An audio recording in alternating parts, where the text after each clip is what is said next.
can and will be doing over the next few years. We're confident that they will help lead to your active participation during the question and answer. And these fine officers up here in this panel know many of you out there, and they will call for you if they need a question. This afternoon we're going to discuss a versatile force for the nation. Lieutenant General Campbell, the Deputy Chief of Staff for G3, 5, and 7, which was a job I had many years in the past, and I'm sure he's doing much better than what I ever did. He's our panel leader, and General Campbell, I go ahead and turn it over to you. I will sit down there in the first row and drink coffee. Thanks very much, sir. Well, first off, good afternoon. Thanks, everybody, for taking the time to be here. We know there's several other ILW panels going on. You picked this one to come in, and really, I think, hopefully, we'll pique your interest on where the Army is going in the future and really what our Army of 2020 will be like. And we're going to try to answer some of those questions. But as General Foss talked about, this is a panel discussion, right? It's not a lecture. Each of us, or a couple of us, have slides. I'll try to set the context up front from a HQDA perspective, give you a couple pointers, and then we'll pass along the line and talk a couple different things here. But again, this is a discussion. We really encourage you to ask questions. We do appreciate the members of the services from some of the other visiting countries that are here. Thank you very much for taking time to be here. For the folks that are in uniform as well. Again, this is a professional development forum. You have an opportunity to go to other ones, but you picked this one. So we're going to ask you questions. We're going to make it interactive. And I see some people leaving out the back door now that I said that. We do appreciate you being here. What I'd really like to do is introduce the panel members first, and again, I'll set some context. First, Lieutenant General Burke Garrett. He's the Deputy Commander of the United States Forces Command. Lieutenant General Keith Walker, Director of ARCIC, that's the Army Capabilities Integration Center out of TRADOC. Mr. Todd Harvey, he's a Principal Director for Force Development out of OSD. Major General Paul LaCamera, he's the Deputy Commander, United States Army Special Operations Command. And Major General James Young, he's the Chief of Staff of the U.S. Army Reserve. Again, let me give you the rules of engagement here. It's not a lecture. We're going to talk about the big ideas. I'm going to try to start off with the context. I have 4 slides. I'm going to talk a little bit about the world we live in.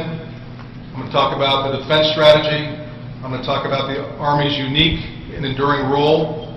And then I'll have a vision slide, really the Army vision as we move forward for 2020. Then Mr. Harvey will talk about the requirements for a future Army force. General Walker will talk about the architecture of the Army for 2020. General Garrett will talk about providing organized and trained forces over a broad spectrum of different missions.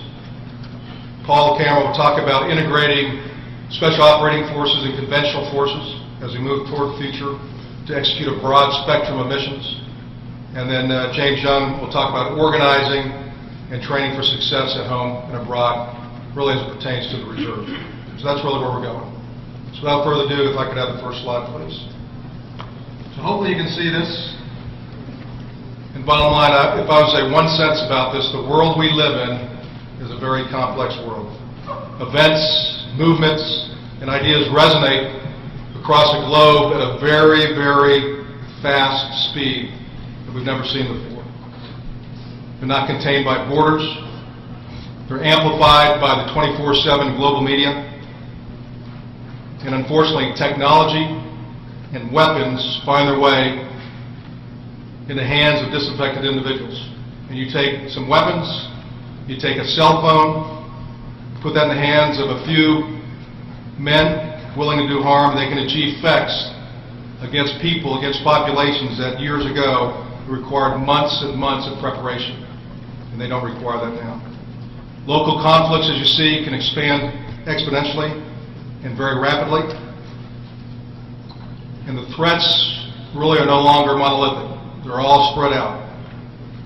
And the uncertainty of the world that we live in forces us to really look carefully to the future on how we shape our Army. Now, what we try to do is we have to balance the likelihood versus the risk that these different threats will present. And now we're going to do this in a time of physical constraint. And so we have to mitigate these threats. But it's also going to take prudent investment as we move forward. We have to really understand the capabilities that we have now, the lessons that we've taken from Iraq and Afghanistan over the last 10, 11 years. And we really know that no one service can do that by itself. And it takes all of the services all the coalition working in a joint world to get at this thing. The last thing I'll leave you with on this slide is it's really an atmosphere of opportunism. As you take a look at all those clouds covering the world there, all the bad things that can happen going on 24/7. So that may not be the world you want to live in, but unfortunately, that is the world we live in today. Next slide. So let me talk a little bit about implementing the defense strategy over time. Came out earlier this year, and the Army of 2020 will have a fundamental role in 10 of the 11 defense planning guidance missions.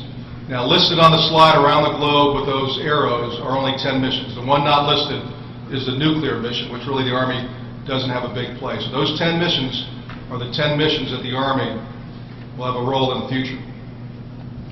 And we have to be able to provide a wide-ranging support not only to those missions, but to other services as well. But the Army, let me talk about the Army, has really, if you think about it, average people, less than 0.5% of our country serves in uniform. But they work very hard together, and when they work together, it's anything but being average. They command and control discrete organizations and activities all the way up to complex organizations. They build capabilities for other countries. They partner with special operating forces. They support other services. They conduct humanitarian operations. They train hard in complex scenarios for things we hope will never happen. But they always have to be ready. And we believe our soldiers have to be able to continually learn and adapt to get at these great results. On the right-hand side of the slide are the DoD strategic guidance priorities, those 7 priorities. So as we look at the Army of 2020, we look toward the future. We understand, based on defense planning guidance, the missions that we have to be proficient at, and we understand the guidance and priorities that enable them. The ones that are bolded: defend the homeland and provide support to civil authorities, counterterrorism and irregular warfare, and deter and defeat aggression. Those are really the 4 sizing missions that we've been given from DoD. And you could probably take, and we're really working hard on the counter WMD as a potential 4 sizing mission for our Army in the future. Next slide. So many of you have probably seen different slides as you go through school or college. You take a look and they talk about the art of war, or they talk about the continuum of war going from the left of relative stability all the way to the right, which is complex war. The Army has to perform a unique and broad set of roles and missions over this full range of potential likely events. These security challenges outlaid here. All the way from the left on military engagement and security cooperation, to the middle with crisis response, limited contingency, and you can read those bullets underneath there, all the way to the right with major operations and campaigns. But the Army has always led from the front. It's always looked at learning and changing as it moved forward. Sometimes you don't hear about it, though, because our soldiers are really reluctant to take credit. We have a hard time of taking credit for things we've done. Our leadership has a hard time of taking credit for what we've done. We're not going to talk about another service not doing this or doing that. We're not going to talk about another country not doing this or not doing that. All right, we're in this together. So many times, your Army is out there every day, 24/7, working that very hard, but a lot of times we don't push hard to get that credit. But in the end, our Army is about winning our nation's wars. And that mission is always left up to the Army, we believe. The Army is comprised of people, and they constantly adapt to these calculations I talked about on the second slide there. And in the end, and based on my experience, I think the folks up here, they've all got a lot of combat experience, as many of you do in the audience, that in the end, war is a human endeavor. And it's going to take people. It's going to take face-to-face communications. Next slide. Now, this is my last slide. This is the Army vision. I'll give you a second to take a look at that.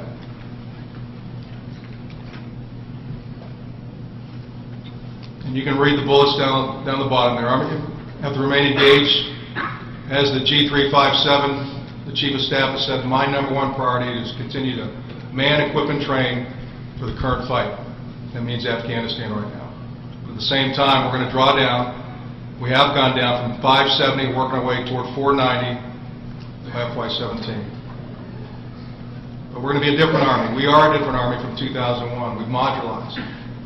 We've been fighting 2 different wars for the last 10, 11 years. But we are looking to reinforce. I say reinforce. I don't say pivot, because we have 60,000+ soldiers already in the Pacific. So we're there. Over the last 10 or 11 years, that footprint has gone down a little bit based on what we've had to do in Iraq and Afghanistan. But we're going to rebalance as we come out of Iraq and as we continue to withdraw out of Afghanistan and come back out. We'll be able to reset and rebalance a little bit more toward the Pacific. But at the same time, the Army has to be able to take a look at all those other clouds that you saw on that second slide. Because again, that's the world we live in. It may not be the world we want to live in, but that is the world we live in. So the Army's resetting, and our goal is to meet the needs of all the combatant commanders. And in the past 10, 11 years, we've focused on CENTCOM. As we move toward the future, we want to focus on all the needs, a lot of that suppressed demand from the other combatant commanders. We're going to partner with the Special Operations Forces. We're going to partner with our coalition forces. We're going to do stabilizing activities, but we have to move toward the future. And if I was to pick one word to describe the Army as we move forward, that would be agility. The Army is agile, and the people, the soldiers, the non-commissioned officers, the officers we have are agile. We're going to look at regional alignment, mission-focused regional alignment. As we have BCTs, we talk a lot about BCTs, but our active duty and our Guard BCTs are a very small portion of our overall force. And we lose sight of all those other enablers, all those other forces of the Army that are out there every single day. So I don't want to focus on the BCTs, but on the total Army. The vision up here from Secretary McHugh and General Odierno describes a strategic landscape that is very complex, it's interconnected, and many times politically fragmented. But again, we're going to shift, we're going to move forward, and I think as you move toward the future, you're going to see that the need to have an Army that is more precise, able to rapidly deploy, will continue to be at our forefront. But don't think just in terms of BCTs and large formations. Think about squads. Think about MPs. Think about engineers. Think about doctors as we regionally align our forces to combatant commands. And I'll put a plug out now, 1400 tomorrow, there'll be another panel discussion on regionally aligned forces. We'll get more detail on where we think that'll go. But again, agility, be able to bring those forces back is what we're going to be about. Again, experience in Iraq and Afghanistan over the 10+ years. The lasting results are achieved by people, okay, and the influence they have on people. So conflict, again, as I mentioned earlier, is still a human endeavor. We have to be able to understand the social and the cultural networks, and many times they're just as important as the weapons that we try to employ. Equipment, squads will be the foundation of our force as we move forward. I think Keith will talk a little bit, squads, moving toward platoons, how we modernize, how we make them capable, how they're mobile, how we look at lethality, and how all of that is tied into the network. But again, remember, the most effective, and I will tell you, in my experience in both Iraq and Afghanistan, the most effective, the most discriminate weapon on the battlefield has always been the American soldier. And that's not going to change as we move toward the Army of 2020. All right, so this time, so that's going to give you the context. You have the vision. You have the world that we may not want to live in, but the world that we do live in. I showed you a little bit about the broad roles and missions that we're going to look at toward the future. And Mr. Harvey's going to talk really about the force requirement as it looks at from OSD. Again, we'll go through. If you have questions, you can raise them any time. If you want to wait to the end, we'll do that. And if you don't ask them, then I'm going to come out and ask you guys questions. Mr. Harvey. Thank you, sir. I work in the Office in OSD Policy that was responsible for pulling together the draft of the new defense strategy that came out last January. And so what I thought it might be useful to do is give you a little bit of background of some of the factors that informed that document and maybe trace out some of the implications in terms of requirements for the Army and really all the services. None of this will probably be revelatory for you, but I think at least it gives you some sense of what our senior leaders are thinking as they review the landscape before them and try and decide how to shape and size the force to meet the challenges today. I think obviously the defense strategy that came out last January was driven in part by the requirement to meet budget cuts that had been levied against the department, $487 billion. But beyond that, as we looked at the international setting, we saw a number of changes that probably made it necessary for us to relook the strategy in any case. And really what we saw was, as we called it in the strategy, an inflection point. We saw a transformation of a number of the operations activities that we had been engaged in over the past 10 years that led us to believe we could begin shifting our focus to sort of broader vistas, if you will. You saw in Iraq that we were closing out our operations, at least our operational involvement in Iraq. We were proceeding with the transition to Afghan lead, security lead on the ground in Afghanistan, and we'd seen sort of a fracturing of al-Qaeda's central control and leadership of terrorist operations. And all of this sort of created what we saw as a potential opening for us to begin looking at the challenges beyond sort of what was in our inbox, if you will, beyond the things that we had to do today. As we look closer at those challenges that we would confront, obviously we didn't see a benign environment, as General Campbell described. As a matter of fact, the variety and the complexity of the types of challenges that we expected to face was remaining at least constant and in some cases even increasing. Just a partial list of what we saw on the horizon was fairly daunting. I mean, you had the Arab Spring, the combination of promise and challenge that represented both in the near term and over the long term as it plays out in those countries in North Africa and Middle East that have been sort of seized by these upheavals. We had obviously the volatile standoff with Iran, which was being squeezed by economic sanctions and creating an increasingly unpredictable situation in the Gulf. You had sort of a shrouded leadership transition occurring in North Korea, which created its own dynamic of potential unpredictability. And you had the growth of al-Qaeda local franchises and sort of fellow travelers that were inspired by al-Qaeda that were springing up in various locations. You had a more assertive China that was still, as it has been and is gaining strength and devoting resources to economic and military means, that it's still finding its way in determining how it will interact in the region, interact with its closest neighbors and also with the U.S. And then you had challenges that were not entirely new, but certainly had the potential to become more aggravated over time in terms of asymmetric capabilities, weapons of mass destruction, cyber, etc. It wasn't simply the fact that we had these developments in isolation, but the interaction between them, the intermingling of them, created particularly volatile situations for us.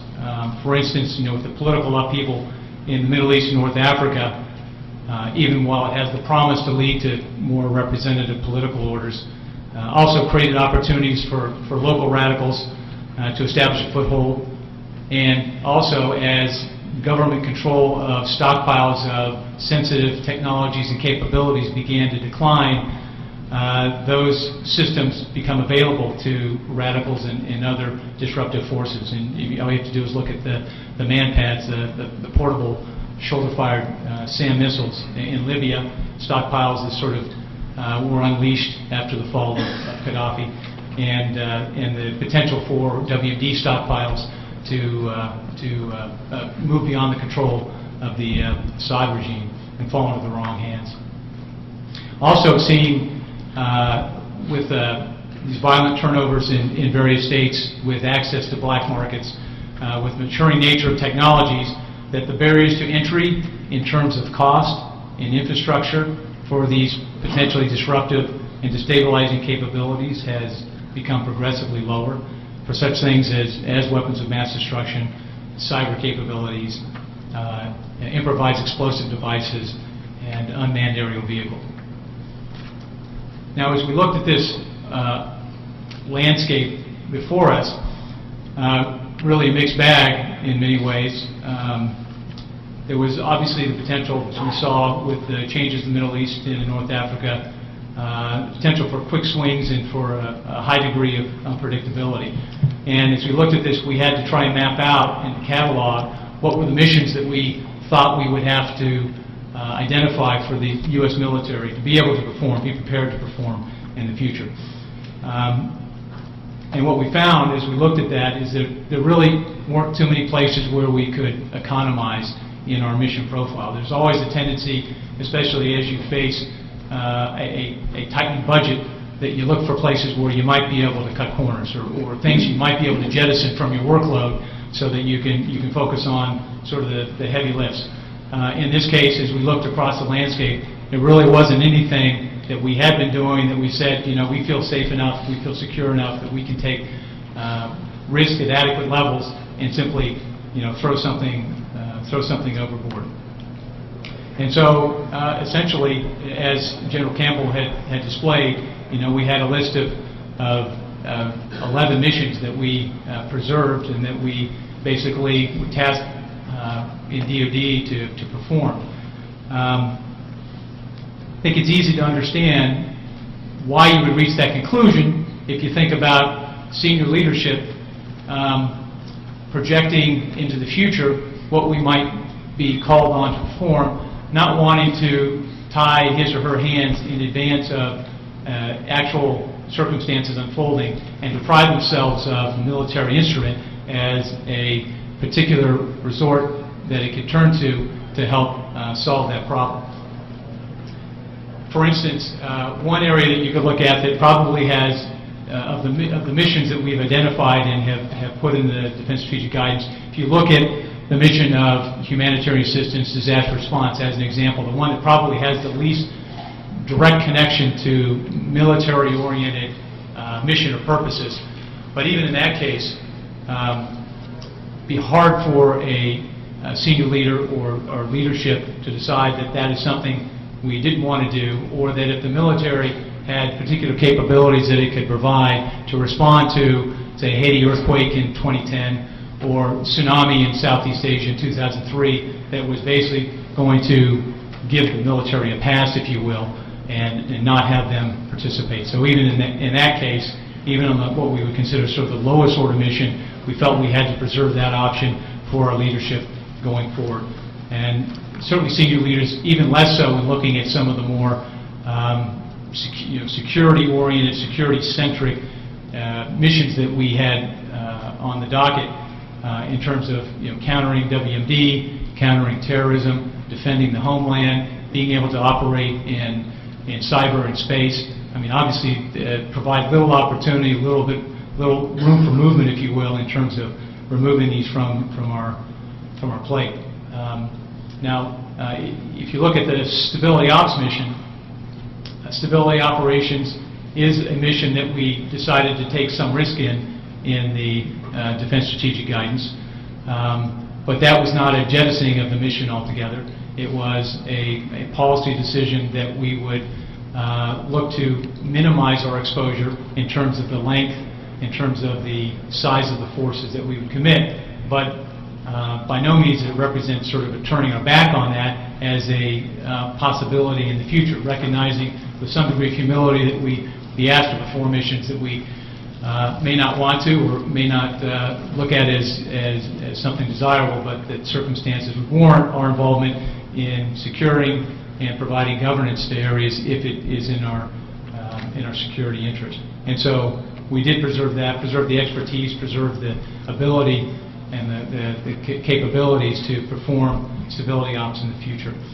Some have looked at sort of the shift to the Asia Pacific and said, well, it sounds like DoD has decided to turn its back on other regions, and so to find the economies, if you will, in terms of our mission profile by not doing as much in regions outside the Asia Pacific and also the Middle East. But I think the strategy really represented a recognition that over the past 10 or 11 years that we had moved a number of forces out of the Pacific to meet the current demands of the wars, and that we had basically under-resourced or paid less attention in the Asia Pacific than was merited by the degree of importance it represents from a political, economic, and a security standpoint. So this is really a redress or a rebalance, and still a commitment on the part of our leadership and sort of the direction of services to be involved in what would be considered the non-preferred theaters or the non-emphasized theaters, whether that be in Southcom or AFRICOM or in EUCOM.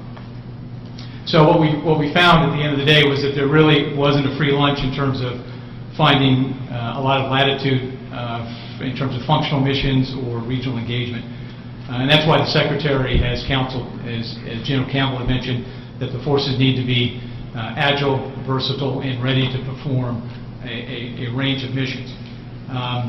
This poses obviously unique challenges for all the services, and particularly for the Army because of the decisions to reduce force structure. And certainly, as the array of missions that the Army looks at, they haven't declined in number. May have declined slightly in terms of scale of effort or level of effort in terms of stability ops, but the challenges are as broad as they have ever been. So I think the challenge for the Army moving forward will be trying to find that right balance between investments in its force structure, in its readiness, in modernization, and in its presence. And that's really what the department is going to be focused, getting that balance right between those four elements over the next program review, which we're engaged in now, and then into the quadrennial defense review, which represents sort of the wholesale review of what the department does, which will begin next January or so and continue through next year. So that's what we'll be focused on, is trying to stretch a shrinking force across at least as much mission as we've had to date. And I think I'll stop there. Okay. Keith? It's good to see so many familiar faces. I've been adjusting my comments accordingly. Every now and then somebody asks me, what does the Army of 2020 look like? And I got to tell you, it's not an end state. It's not like objective force or force 21. I mean, the Army of 2020 that we talk about all the time is about transition. How do we transition from an Army of roughly 580,000 soldiers that's been at war in Iraq and Afghanistan to an Army of 490,000 that is operating in the complex environment that J.C. laid out with the 10 of 11 relevant defense planning guidance mission set that we have, and then our own lessons learned over the last 11 years. So Army of 2020 is about a transition. And I wanted to make a few comments about what I think the three drivers are, if you will, with regard to that transition. One is the operating environment, that mass that J.C. had up on the board of complexity. From a strategic level, it's really different because of the global economic crisis. We talk about cyber, we talk about Arab Spring, we're talking about a rebalance in the Pacific. But when we talk about where our Army soldiers might actually, what they might face should the nation decide to employ them, it is about an incredible mix of state, non-state actors, paramilitary forces, folks in uniform, folks out of uniform, with homemade weapons and with some very sophisticated weapons. A very different problem set. And mix in some a little green, partner nations, non-governmental organizations, and you don't know what side some of those actors might be on one day and what side they're on another day. Complexity may be an understatement. It could be chaos. So a very different problem set that we've got. We think we have had anti-access area denial challenges. I think those have increased. And I think the thing that characterizes the environment more than anything else is the exponential increase in the momentum of human interaction. And by that I'm talking about the amount of information, the quality of the information, and just how fast that information gets all around the world. That is uniquely different. With regard to the 10 of 11 missions, well, so what's the so what of that? Well, arguably, over the last decade, it's really been kind of simple. If you're a soldier, you and your brigade were going to go to one of the combat training centers and train because you're going to Iraq or you're going to Afghanistan. It's pretty focused. Before then, we were pretty focused on the Cold War. Before then, arguably, you're going to Vietnam. You're pretty well focused. We've got 10 broad things that the Army needs to do, and that's a little bit harder. But then again, if you look historically, that's not anything different from the Army. The Army has done that for the nation. At the end of World War I, the Secretary of War called the Army the nation's handyman. We're supposed to do that for our nation, and we provide unique capabilities that the Army can do. And then a few thoughts on that third driver for transition, and that's the lessons learned aspect. It's either you can look at as lessons learned from the last decade, or you can look at as baggage from the last decade, but we're certainly going to learn from it. And we try to put our learning in the context of an Army campaign of learning, is what we call it. And a campaign of learning is no more than a series of experiments, war games, seminars, and studies designed to inform our concepts. Our concepts that the Army writes they're no more than a working hypothesis. It postulates a problem of conflict, a problem of warfare, and offers a solution. And those are really important because that's where we get our capabilities from. I mean, how do you decide what capabilities our soldiers and formations need? You look at our concepts, you ask the question, what do we have to do that? So this campaign of learning business is all very importantly linked to how the Army transitions into what we're going to look like here over the next POM cycle or so. So I thought you all would be interested in I'm just going to hit the highlights of last year's campaign of learning, and then I want to talk about what we're going to focus on next year. Many of you participated in that, so some of the highlights from a strategic point of view, I think the complexity and uncertainty of the emerging operations that we would anticipate indicates we're going to deal with a broad range of actors, capabilities, intentions very much unknown. And the so what of that is, that means the education and training of our force, and especially our leaders, is going to be pretty darn important. And it also tells us that absent forward stationed or forward employed forces, theater committed, that regionally aligned forces are going to be extremely important to our nation. It's the best means to provide forces that would be better trained, better aware of the operating environment we may put them in if we put them in a regionally aligned concept. Operationally, I would highlight that before the war, one of the big issues we had was how we get to the fight and access to a particular theater of operations. And we're not any better off today than we were then. So I think that is one of the big lessons we had as we did our war games seminars and experiments over last year. Anti-access and area denial remains a very big problem. On the institutional side of the force, JC mentioned that conflict is a human endeavor, which pushes the point about how important human factors are. And one of those great lessons learned from the last decade that we must never step back from is the business about our conventional forces and our special operating forces operating together, continuing to do so. And Paul's going to talk about that. But I mean, we can, and we've already started adjusting our doctrine, training, and education about how conventional forces and special operations forces move together. And the other aspect of human is how can we ensure that our soldiers can perform better? I mean, socially, cognitively, physically.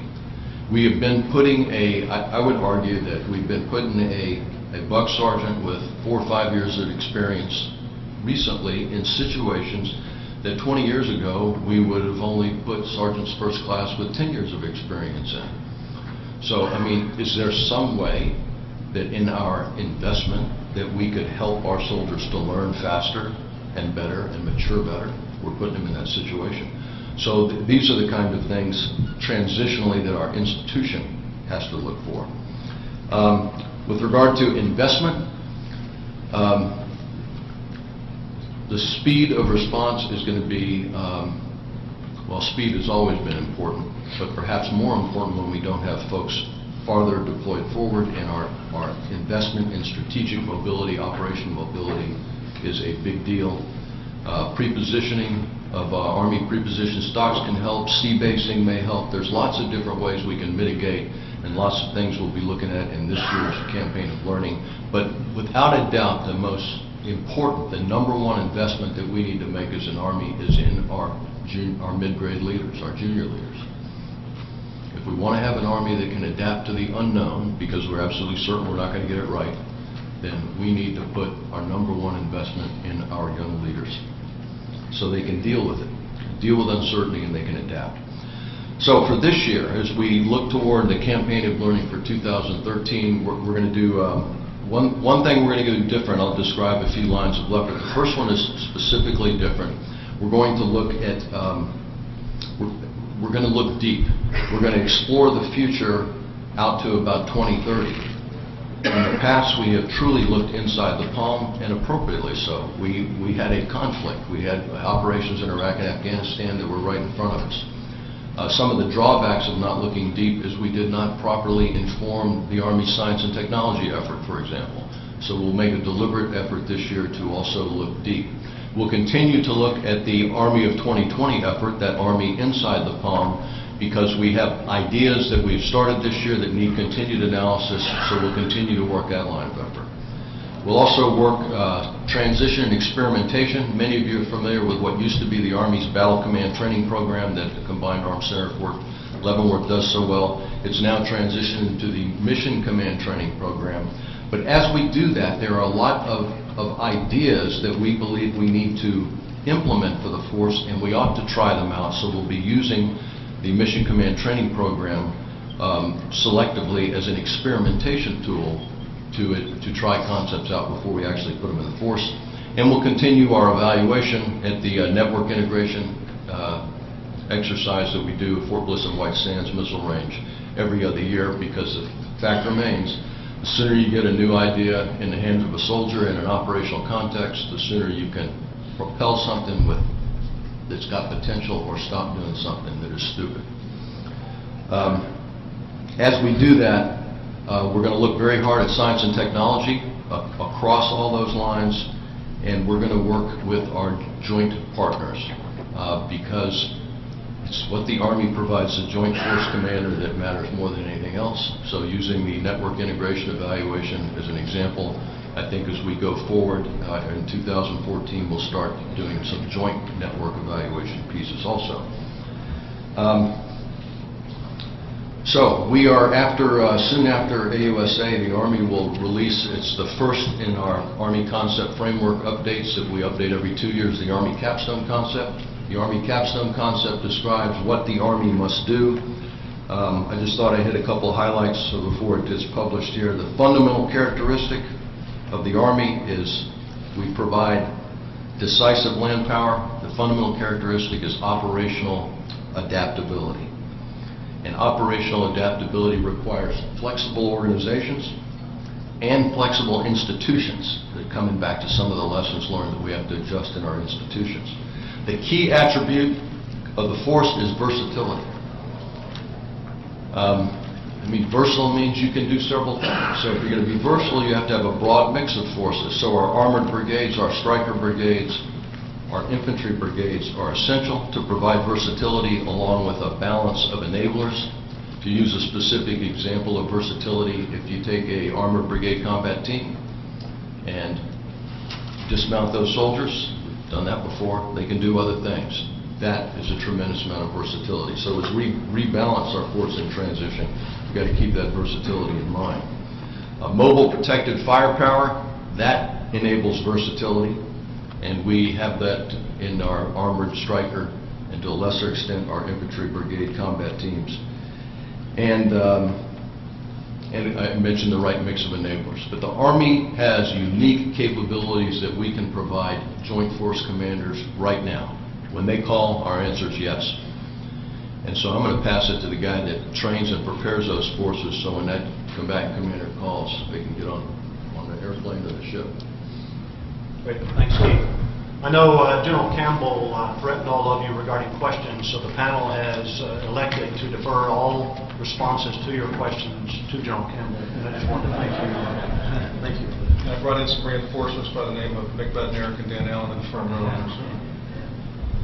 Let me just expand for a minute, if I can, on a few points made by the panel members in front of me as they relate to Forces Command and our support for the Army's vision for a versatile force for the nation. Now, even as we support the fight in Afghanistan, the Army is adapting for unified land operations and preparing forces to better meet combatant commander requirements. And examples of this adaptation include refocusing the Army from counterinsurgency to a force capable of executing missions across the full range of military operations, and resizing the Army while becoming more agile, flexible, and technologically advanced as part of Joint Force 2020, just as General Walker described a couple of minutes ago. So after a decade of campaigning, we see the Army as regaining its expeditionary capability to become the combatant commander's force of choice. And toward this end, the Chief of Staff of the Army directed FORSCOM to adapt the Army's force generation model to deliver the right force ready at the right time. In response, FORSCOM is evolving the Army's force generation model to provide regionally aligned forces that are capable of conducting a broad range of operations. These include multiple overlapping contingency operations as well as steady-state foundational activities like deterrence, forward presence, and theater security cooperation activities. Our objective is to provide the full range of regionally aligned forces to combatant commanders. Now, these will be more than just BCTs, which is the traditional measure of readiness, it seems. We're going to provide tailored and scalable forces.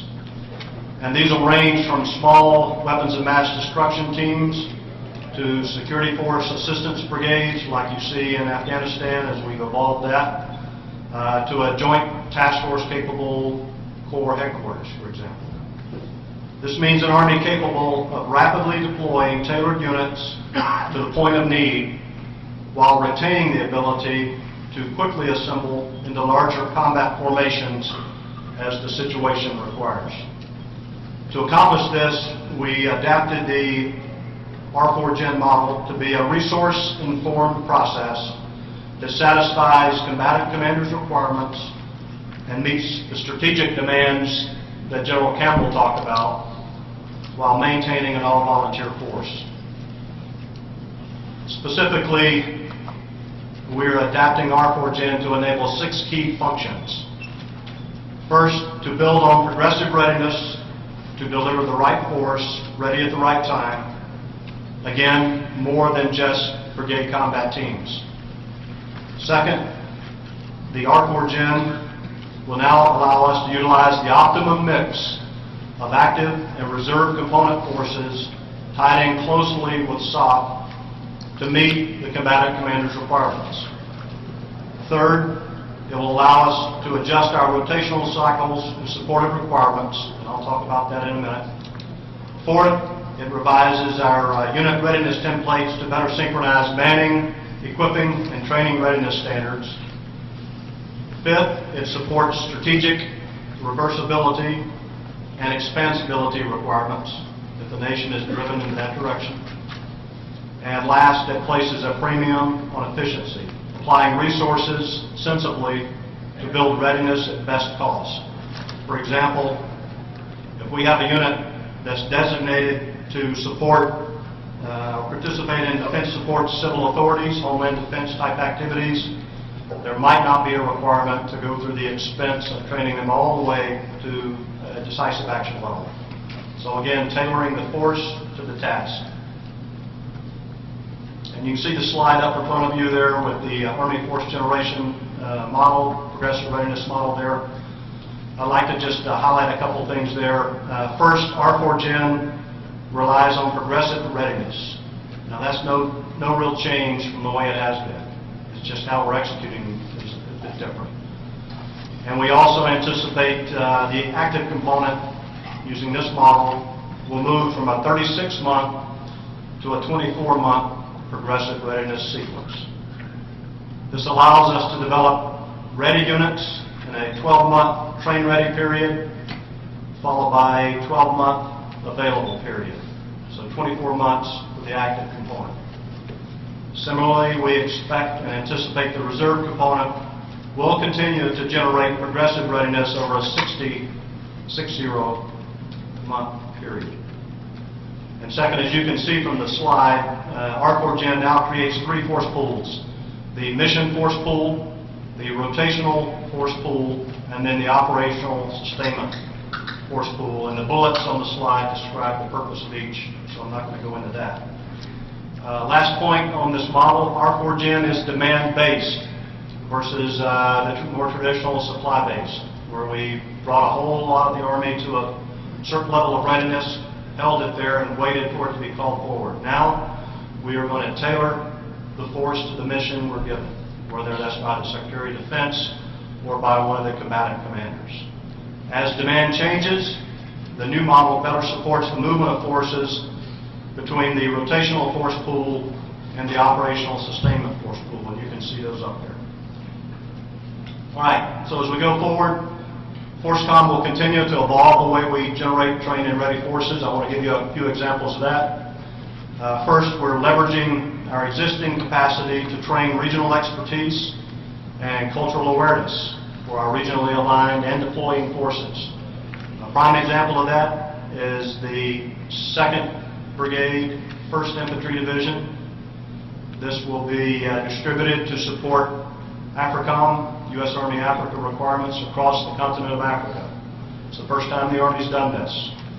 So 2nd of the 1st is one of our regionally aligned units now that'll support AFRICOM. Next, we're improving our capability to perform effectively in a joint interagency, intergovernmental, and multinational environment. An example of that is we're preparing 1st Corps out at Joint Base Lewis McChord to participate in or to answer requirements in the Pacific as a joint task force capable headquarters. So we're going to put that headquarters through a training sequence designed to bring them to a high level of joint readiness so they can form the nucleus of the JTF headquarters in response to a requirement out in the Pacific. Next, we're rebalancing our home station training and our combat training center rotations to address the full range of military operations. And in this case, we've just recently completed some decisive action rotations versus the more coin rotations, counterinsurgency rotations that we've done over the past decade. Now we're moving toward decisive action rotations there. The 10th Mountain Division, Joe Ramilli's team, just completed a couple of rotations out at the NTC, and the 82nd is currently down at the Joint Readiness Training Center completing a decisive action rotation there. We're also optimizing our training and readiness for cyberspace operations, trying to determine the leader development, individual and collective training tasks associated with that. as well as our defense support to civil authorities, going through a series of exercises with Army North and NORTHCOM to make sure that Army forces are ready to participate there as required. And last, we're leveraging lessons learned regarding the tighter integration of Army Special Operations Forces and conventional forces. And in that regard and along those lines, I'll stop here and pass it over to Major General Paul Camera, the DCG of U.S. Army Special Operations Command, who will discuss some of that integration. Paul? Thanks. General Foss, fellow panel members, distinguished guests, ladies and gentlemen, thanks for the opportunity to speak with you today. I guess I'd start with the bottom line up front that we have been integrated, we are integrated, and we will continue to remain integrated between the conventional and the special operating forces. The past decade of wars provided the U.S. military with a huge trove of knowledge in the form of battle-proven experience in our soldiers, NCOs, and leaders. In combination with advances in technology and instruction techniques, we now have a unique opportunity to use this experience to improve how the Army prepares its soldiers for the conflicts of the future. Though we can never predict where future conflicts may exist, we can be sure that throughout the next decade, the Army and Army Special Operations in particular will remain busy as an integral part of the defense strategy mentioned earlier. I'll discuss today the need for special operations and conventional force interdependence in support of a soft campaign plan, the operational level requirements to support that, and the importance of strategic land power and how this is attained through changes in doctrine, education, and training. U.S. Army Special Operations Command provides our nation with the world's premier special operations units, capable of prosecuting the most sensitive special warfare campaigns and executing the most difficult surgical strike operations, while providing seamless and persistent special operations support to the Joint Force Commanders worldwide. Over the last 11 years, Army Special Operations Forces have become renowned worldwide for their exceptional capabilities. This distinctiveness continues into present and makes Army Special Operations Forces uniquely postured to contribute to our nation's defense for years to come. With the drawdown of forces out of Afghanistan, we expect to continue to play a role with the Army against enemies while supporting partner nations.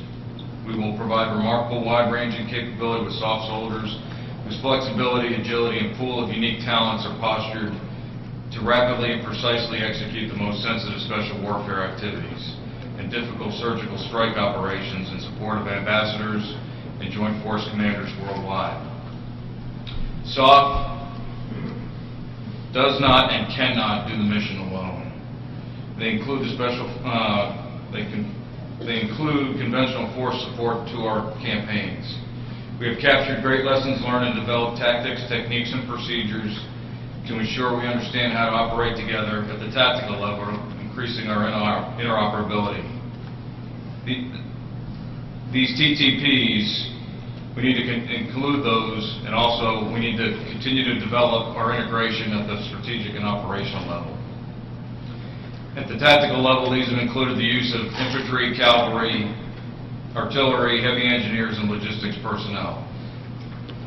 We will require that support from the conventional force as we continue to move forward. Since the beginning of the war, conventional battalions have served with siege SOTUS. Not only we will continue this in combat operations, but most likely as part of exercises around the world in support of missions to train and advise partner nation forces. However, the experiences gained and the relationships built during these exercises will provide the building blocks for real-world operational support as part of a larger SOF campaign. And we will give conventional force leaders an opportunity to better understand special operations as well.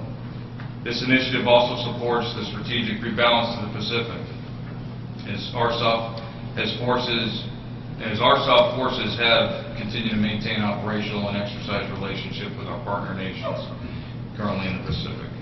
This has assisted in the reintroduction of conventional forces with a rebalance into the new areas such as the Pacific and vice versa. We've also used the conventional force relationships that have been developed as we conduct training exercises there. Transitioning to a different model of campaign, such as a SOF campaign, requires us as senior leaders to ensure we provide the planning the best planning for junior leaders, subordinate staffs, and commanders. And we do this through changes to our doctrine, education, and training. Doctrine 2015 is an Army-wide initiative that directly addresses this issue.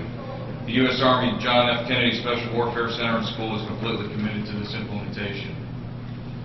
Doctrine 2015 is the Army's way of establishing a new foundation for training and education by providing clear, concise, and accessible doctrine to the field. It also provides for interactive media such as mobile applications that will be available to our soldiers at any time and contain current information submitted by soldiers themselves. In this way, all soldiers take an ownership of the training process and can contribute to their experience to further doctrine development. Under this new system, the number of Army field manuals is reduced to 50, and 3 of them are being produced by the Special Warfare Center. We have also produced ADP 3-05 Special Operations. These manuals afford the Special Forces well-defined and enduring principles, tactics, and standard procedures, the basics of our profession. Through the creative use of technology, they also enable rapidly updated techniques that ensure training remains relevant in the face of rapidly changing the operational conditions. Future military operations will likely be against a hybrid threat, including conventional forces, irregular forces, terrorists, and criminals, to include non-state actors with state actor power. Doctrine 2015 ensures that we keep all the hard-won knowledge and experience of the last 10 years and convey it as effectively and as efficiently as possible to a new generation of warfighters.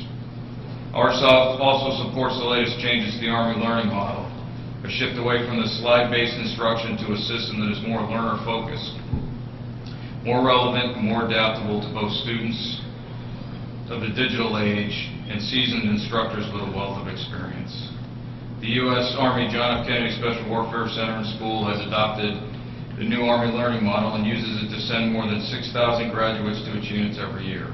It's a vital part of how we train troops to work directly with indigenous personnel, and one of the reasons why the U.S. Army's Chief of Staff recently recognized SWCS as a center of excellence.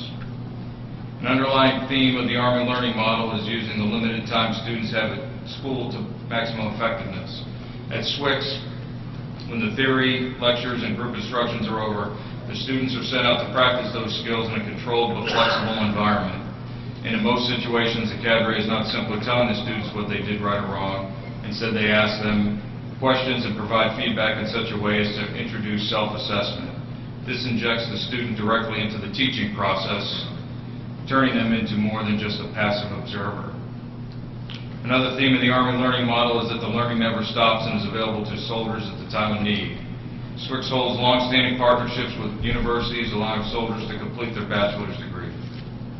And just 2 years ago, the Special Warfare Center stood up a Master's in Strategic Studies program for the National Defense University, completing our commitment to further education at all levels. The U.S. Army's Training and Doctrine Command has validated the Special Warfare Center's new training and education regimen and given its full accreditation. Our adherence to the Army learning model reflects our commitment to fielding the best trained, educated, and prepared soldiers in the world. The changes we're making within SOF do not stand alone. AUSA is committed to work closely with conventional armed forces, Marines, and interagency partners to maximize the lessons learned over the last 11 years. Consolidating the collective input from a greater community of interest, those whom operate in the strategic land power realm, ensures we identify and fill in the seams and gaps between SOF and conventional operations across all aspects of DOT-PF.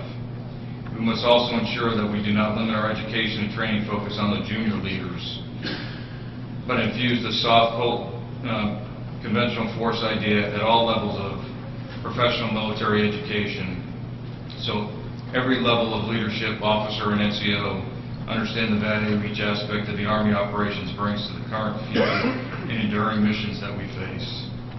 In doing this, we'll dominate the land and human domains, providing our nation's leadership the best options and tools to prevent with our future conflicts. Thank you. I'll turn it over to General Young. Good afternoon. We on? Can you hear me? Okay, next slide, please. On behalf of Lieutenant General Talley, the 32nd Chief of the Federal Reserve, I want to thank you all for being here. I know when you have the last speaking slot in the first presentation after lunch, the lesson learned there is don't be long. So let me Let me just talk for about 5 minutes about our Army, our Federal Reserve, and talk to you a little bit about what we're doing now and then how we think we're going to contribute to meet the global security challenges in the future. The state of the Army Reserve is strong. In fact, it's never been stronger. We remain a cost-effective key enabler to preventing, shaping, and winning our nation's conflict. Lieutenant General Talley's articulated his initial guidance and strategy in a document called Rally Point 32. They're free of charge. You can get some in the back.